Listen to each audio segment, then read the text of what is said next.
بسم الله الرحمن الرحيم والسماء ذات البروج واليوم الموعود وشاهد ومشهود قتل أصحاب الأخدود النار ذات الوقود إذ هم عليها قعود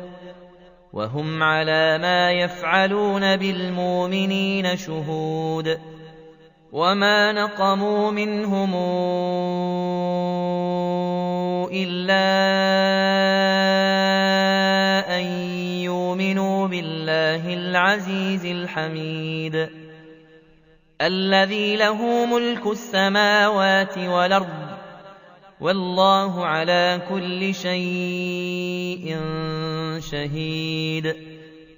إن الذين فتنوا المؤمنين والمؤمنات ثم لم يتوبوا فلهم عذاب جهنم ولهم عذاب الحريق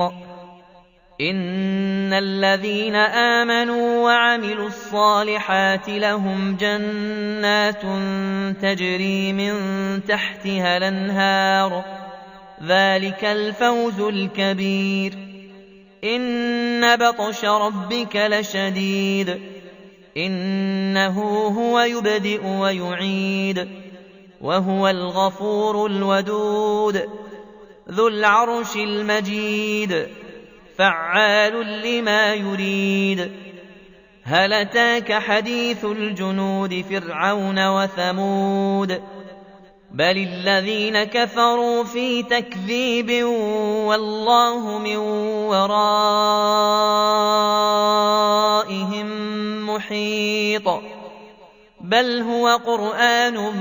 مجيد في لوح محفوظ بسم الله الرحمن الرحيم إذا السماء انفطرت